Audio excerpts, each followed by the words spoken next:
माननीय सभासदों, माननीय अध्यक्ष जी,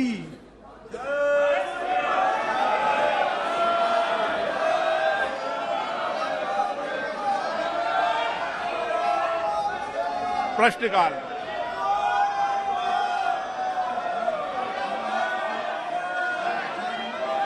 हाँ बोलिए।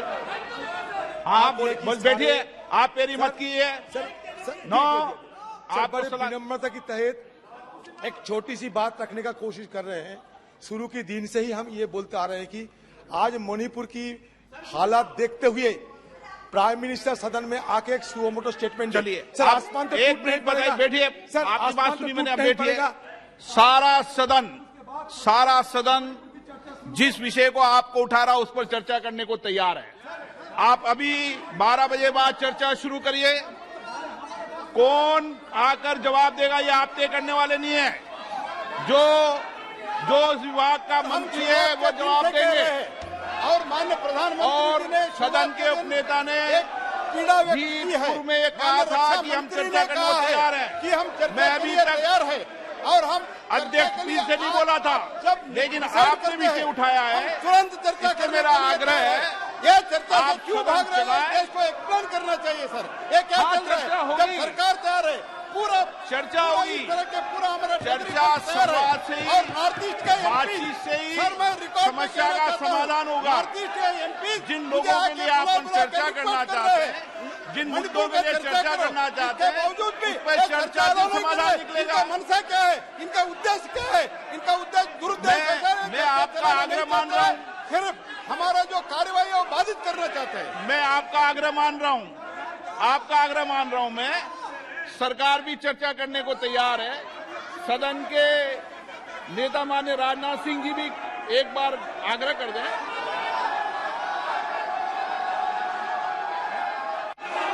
हम मणिपुर के मुद्दे पर चर्चा के लिए पूरी तरह से तैयार हैं, लेकिन फिर भी प्रतिपक्ष हमारी बात को स्वीकार करने को तैयार नहीं है। मैं यह मानता हूं कि मणिपुर जैसी गंभीर घटना के प्रति जो चर्चा होनी चाहिए उसके प्रति प्रतिपक्ष गंभीर नहीं है। नीचे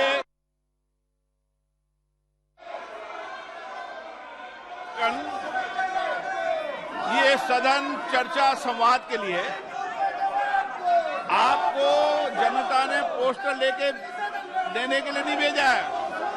मैं चर्चा कराने के लिए तैयार हूं। पहले प्रश्नकाल होगा, प्रश्नकाल के बाद चर्चा होगी। प्रश्नकाल महत्वपूर्ण है।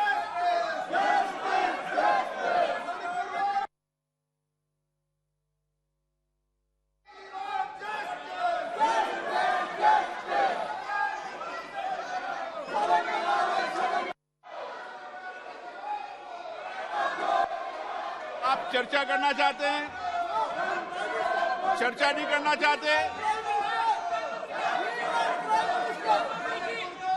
आपके नेता ने कहा चर्चा के लिए, सरकार ने कहा चर्चा को तैयार है। नो, नारेबाजी से कोई समस्या का समाधान नहीं निकलेगा। आप जिनके साथ न्याय करना चाहते हैं, चर्चा करें, संवाद करें, अच्छे सुझाव दें। सरकार उस सुझावों के आधार पर काम करेगी। सारा सदन सामूहिकता के साथ मिलकर चर्चा और संवाद से जो समस्या का समाधान होगा, सरकार उस पर लागू करेगी।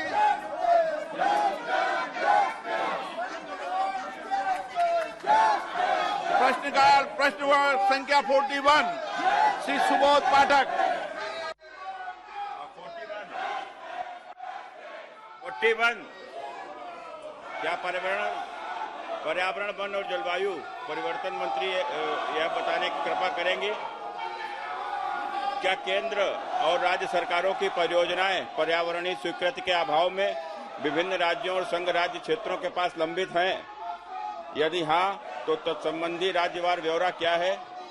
उत्तर प्रदेश और बिहार की उन परियोजनाओं का ब्यौरा क्या है जो मंत्रालय के विचाराधीन है और इनकी वर्तमान स्थिति क्या है और मंत्रालय द्वारा इस संबंध में कब तक निर्णय लिए जाने की संभावना है? धन्यवाद। माननीय अध्यक्ष महोदय, कुल मिलाकर के 153 परियोजनाएं लंबित हैं और उत्तर प्रदेश और बिहार के बारे में जो माननीय सदस्य ने पूछा है उसका भी उत्तर इस विस्तार के साथ लिखित में दिया गया है।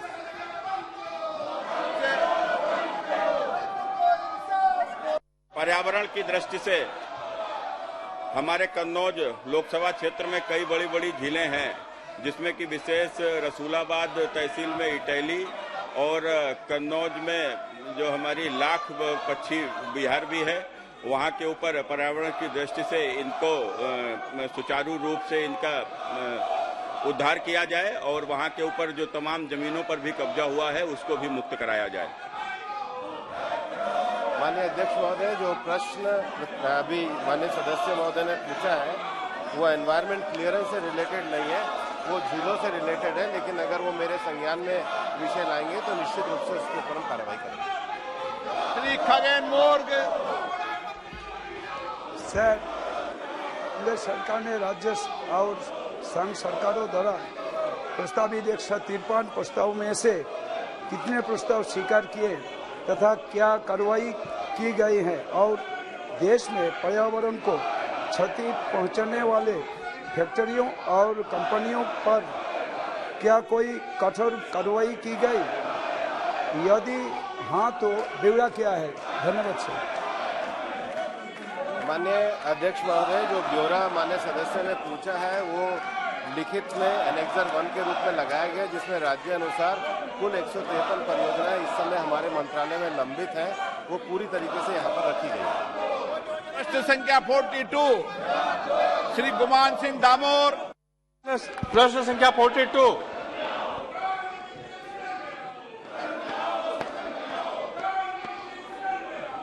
प्रश्न संख्या 42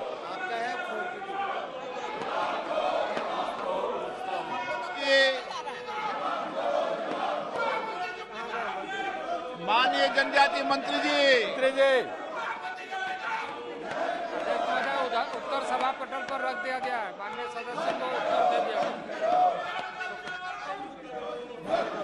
मैं माननीय अध्यक्ष महोदय आपके माध्यम से जनजाति मंत्रालय को धन्यवाद देना चाहता हूं कि बहुत अच्छा जवाब दिया है और उसमें मैंने जो पूछी थी सब बातें उसमें सम्मिलित है। मैं आपके माध्यम से माननीय मंत्री जी से एक प्रश्न पूछना चाहता हूं कि जिस प्रकार से जनजाति क्षेत्रों में निजी संस्थाएं धर्मांतरण का काम करती है और जनजाति संस्कृति को नष्ट करती है, तो क्या सरकार तो प्रयास कर ही रही है, परंतु इस क्षेत्र में निजी संस्थाओं का सहयोग लेकर के धर्मांतरण को रोका जा सकता है, जनजाति संस्कृति का संरक्षण किया जा सकता है? ये मैं आपके माध्यम से जानना चाहता हूं। अध्यक्ष महोदय, माननीय सदस्य को विस्तृत ढंग से उत्तर दे दिया गया, लेकिन जो चिंता माननीय सदस्य ने जाहिर किया है, जैसे मैंने उत्तर में ही इस बात का उल्लेख करते हुए कहा है कि जो जनजातीय एवं जनजातीय क्षेत्र है उसके जो विशेष प्रावधान है उस संबंध में राज्य में जनजातीय सलाहकार परिषद है, जिसके माध्यम से ऐसे विषयों पर चर्चा करने के लिए संवैधानिक अधिकार प्राप्त है। राज्यों को इन सारे मामले पर गंभीरता से विचार करते हुए ये ध्यान में रखना चाहिए कि उनकी संस्कृति परंपराएं बनी रहें। अध्यक्ष महोदय, मैं आपके माध्यम से पूरक प्रश्न यह पूछना चाहता हूं कि क्या जनजाति संस्कृति रीति रिवाज इसको लेकर के जनजाति क्षेत्रों में स्कूल के पाठ्यक्रम में इसको सम्मिलित करेंगे, संरक्षण संबंधी उपायों को? नई शिक्षा नीति में आदरणीय प्रधानमंत्री नरेंद्र भाई मोदी के नेतृत्व में जो नई शिक्षा नीति प्रस्तुत की गई है और अभी मानव संसाधन शिक्षा मंत्री ने जो प्रयत्न किया है उसमें जनजातीय क्षेत्रों के भाषाओं को संवर्धित संवर्धन और ऐसे चीज़ों को जिससे उनके सांस्कृतिक विरासत बने रहे, इन सारे चीज़ों को राज्य सरकारों को भी ये निर्देश दिया गया है कि पाठ्यक्रमों में राज्य स्तर पर और केंद्र पर भी, केंद्रीय स्तर पर भी इस पर काम चल रहा है। क्या आप जनजाति संस्कृति पर चर्चा नहीं करना चाहते? जनजातीय क्षेत्र के लोगों के मुद्दों पर चर्चा नहीं करना चाहते? इतने महत्वपूर्ण विषय पर प्रश्नकाल पर आप चर्चा नहीं करना चाहते? क्वेश्चन नंबर 43 श्री सुधीर गुप्ता जी, प्रश्न क्रमांक 43 sir is laid on the table of the sir. अन्य सदस्य, माननीय अध्यक्ष जी, आपके माध्यम से मैं माननीय वित्त मंत्री जी को, देश के प्रधानमंत्री जी को धन्यवाद देना चाहूंगा कि मेरे प्रश्नों का बहुत ही विस्तृत उत्तर दिया है। मैं जानना चाहता था कि सरकारी बैंकों के माध्यम से देश के वित्तीय प्रबंधन में कहां-कहां सुधार हुआ है। बैंकों ने पीएम स्वनिधि, किसान credit card, stand up India, प्रधानमंत्री मुद्रा योजना के माध्यम से करोड़ों लोगों को जोड़ा है। इसके साथ साथ स्वनिधि स्कीम से कोविड में प्रभावित करोड़ों लाखों वेंडरों को इसके साथ जोड़कर देश के विकास को आगे बढ़ाया है। बैंकों ने वित्तीय सुधार भी किए हैं और इसलिए मैं बधाई देना चाहूंगा वित्त मंत्री जी को कि सार्वजनिक क्षेत्रों के बैंकों ने 1,04,649 करोड़ का रिकॉर्ड शुद्ध लाभ अर्जित किया है। मैं जानना चाहता हूं कि क्या बैंकों का यह प्रबंधन ग्रामीण क्षेत्रों में क्षेत्रीय ग्रामीण बैंकों को आधार बनाकर क्या 2000 की आबादी तक बैंकों को विस्तार करने का कोई योजना भविष्य में है क्या? माननीय अध्यक्ष महोदय, जैसे हमारे सदस्य ने बताया कि बैंकों का परफॉर्मेंस बहुत ही अच्छा हो रहा है और ग्रामीण क्षेत्र में, पर्टिकुलरली फार्मिंग सेक्टर में विकसित होने के लिए रीजनल रूरल बैंक के माध्यम से हमेशा उसका रिव्यू लिया जाता है और रिव्यू के बाद किसान हो या प्राइमरी लेंडिंग के लिए बैंक बोर्ड हो या सरकार के माध्यम से जो स्कीम चल रही है, रिव्यू कैसा परफॉर्मेंस बढ़े इसलिए काम किया जाता है।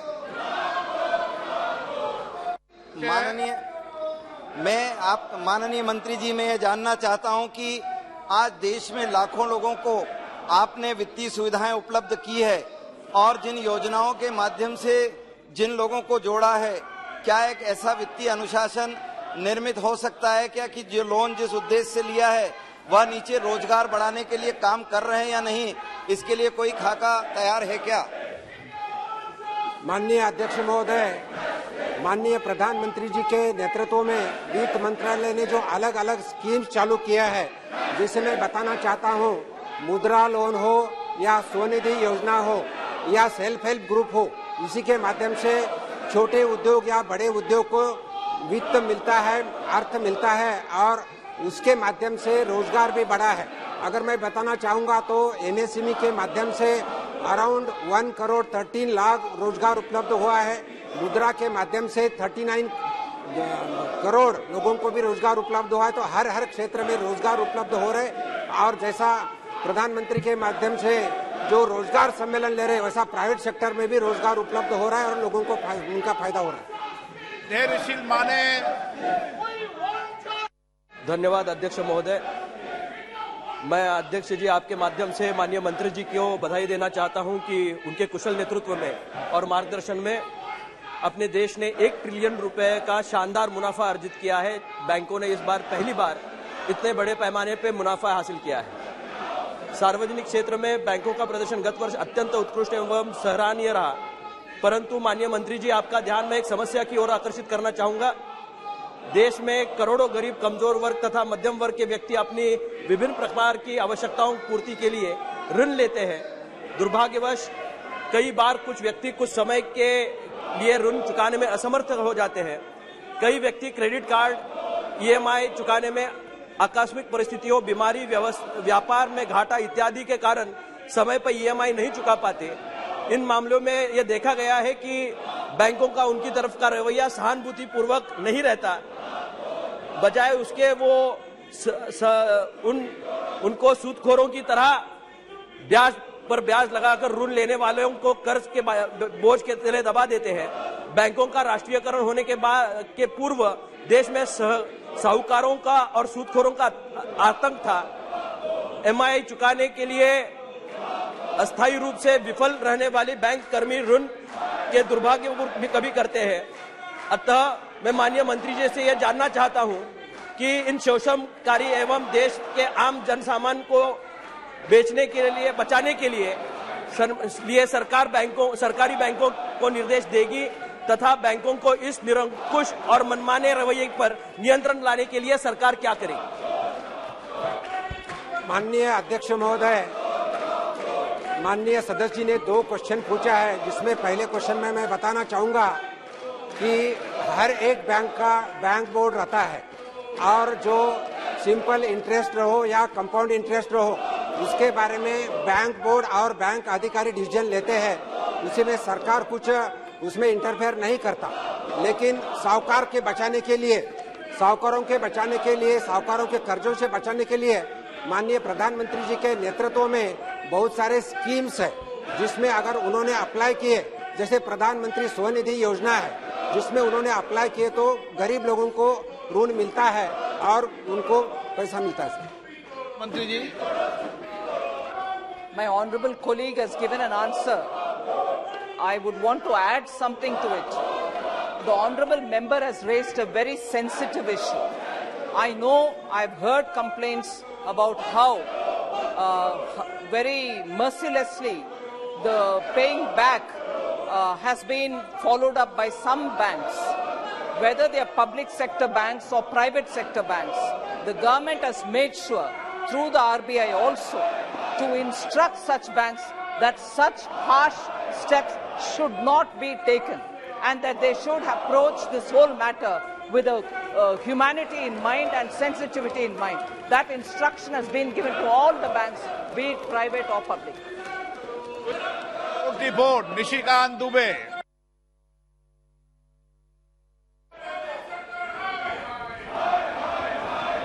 माननीय अध्यक्ष जी, मंत्री जी का जो उत्तर है, माननीय प्रधानमंत्री जी का जो एक मिशन है स्किल डेवलपमेंट, पहली बार भारत सरकार ने जो है स्किल डेवलपमेंट पर बड़ा काम किया। हमारी सरकार बहुत अच्छा काम कर रही है। लेकिन जो इनका उत्तर, इसका या एजुकेशन का उत्तर है, जिसके दोनों के मंत्रालय के वो मंत्री हैं, उसमें सबसे महत्वपूर्ण बात जो है कि महिलाओं का प्रशिक्षण का जो रेशियो है आज भी कम है।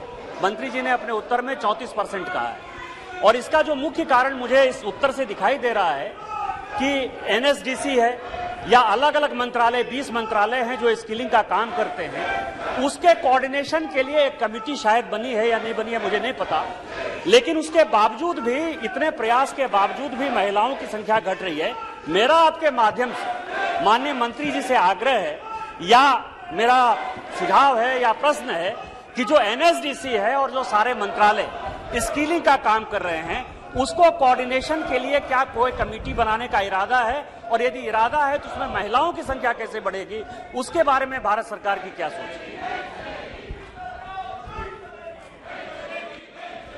अध्यक्ष महोदय, महिलाओं की पार्टिसिपेशन, ये बात सही है।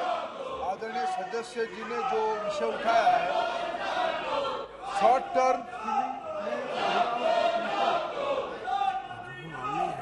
शॉर्ट टर्म स्किलिंग में महिलाओं की संख्या अभी 34% है। लेकिन जिस ढंग से देश में कटिंग एज स्किल्स आ रहे हैं, न्यू एज स्किल्स आ रहे हैं, विशेष करके मैं उदाहरण देना चाहूंगा आईटी सेक्टर में, सेमीकंडक्टर में, डिजिटाइजेशन की नया दुनिया में महिलाओं की आवश्यकता उसमें और लगने वाला है। अभी जैसे मोबाइल इंडस्ट्री इमर्ज कर रहा है, मोबाइल इंडस्ट्री में सारे पैकेजिंग असेंबलिंग के काम महिला करते हैं। आने वाले दिनों में इसकी संख्या बढ़ेगी। भारत सरकार की स्किल डिपार्टमेंट की नेतृत्व में मेटी जैसे अनेक विभागों की कोऑर्डिनेशन में इस संख्या को बढ़ाने का प्रयास किया जा रहा है। अध्यक्ष जी, इस देश में 14वें, 15वें और 16वें वित्त आयोग से कई एक ITI भारत सरकार ने माननीय प्रधानमंत्री जी के नेतृत्व में बनाया है। और मैं दूसरे जगह नहीं जाता, मेरे ही लोकसभा में, क्योंकि प्रत्येक ब्लॉक में ITI बनना है, मेरे ही लोकसभा में 15 ITI बने हैं। जब रूडी जी मंत्री थे तो मैं इनको दिखाने भी ले गया था। लेकिन राज्य सरकार ITI के प्रति जो है वो इतनी अनमनस्क है कि वो कोई ITI चलाने को तैयार ही नहीं है। भारत सरकार का पैसा है, ITI चलता नहीं है। और उस वक्त ये योजना बनी थी कि ITI को भारत सरकार, चूंकि उसका पैसा है, कि ये स्किलिंग के लिए उसका उपयोग करना चाहिए, और राज्य सरकार सहयोग नहीं कर रही है। क्या केंद्र सरकार इन सारे ITI को, जो कि भारत सरकार के खर्चे पर बना हुआ है, उन सबों को अपने हाथ में लेकर स्किलिंग का एक बड़ा कार्यक्रम चलाने का विचार रखती है? अध्यक्ष महोदय, हमारी संघीय व्यवस्था में ITI चलाने की काम राज्य सरकारों की है। ये बात सही है। कुछ राज्यों में न राज्य सरकार की उदासीनता के कारण ये बात ध्यान में आती है, लेकिन अभी फिलहाल भारत सरकार ITI को सीधा लेके चलाने की कोई प्रस्ताव नहीं है। तिवारी जी। धन्यवाद अध्यक्ष जी। माननीय मंत्री जी ने मेरे प्रश्न का बहुत विस्तार से उत्तर दिया है, आभार प्रकट करता हूं। और स्किल डेवलपमेंट के माध्यम से देश के युवाओं को बहुत अच्छी संख्या में रोजगार भी मिला है। हमारे यशस्वी प्रधानमंत्री नरेंद्र मोदी जी की सोच ये दर्शाता है कि युवाओं के प्रति बहुत अच्छा हो रहा है। मेरा आपके माध्यम से माननीय मंत्री जी से आग्रह है कि मेरे संसदीय क्षेत्र उत्तर पूर्वी दिल्ली में कुछ और नए सेंटर खोले जाएं, जिससे हमारे संसदीय क्षेत्र के महिलाओं और युवाओं को प्रशिक्षण और रोजगार प्राप्त हो सके, ये मैं प्रार्थना करूंगा। अध्यक्ष महोदय, आदरणीय सदस्य से मिलके मैं उनकी जो अपेक्षा है मैं चर्चा कर लूंगा। Number 45 doctor Umesh ji Madhav. Sir, question number 45। माननीय मंत्री महोदय, सभा पटल पर रख दीजिए। सदस्य। सर, आज I have got question. India is making great progress in the field of IT and is known as an IT hub. So my first supplementary question to the Honorable Minister is, what are the measures that have been taken by the government to simplify all the issues related to the income tax? My second question is, what are the steps that have been taken to increase the tax moratorium?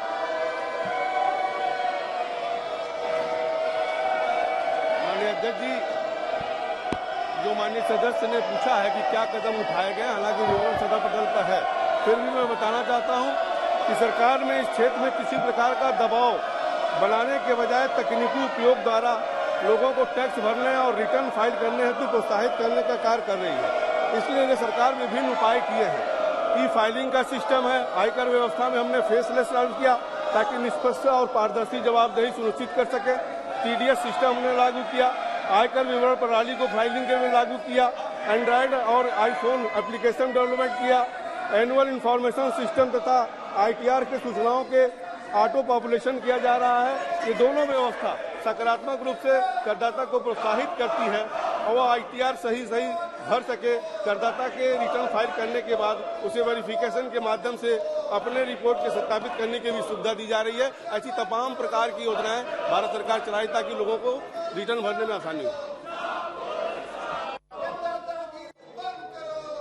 Speaker sir, I want to ask the Honorable Minister that while the faceless assessments have been a game changer in ease of filing and compliance, the faceless assessments also result in several high-pitched assessments, and many times these high-pitched assessments create issues of compliance and otherwise for startups and SME companies.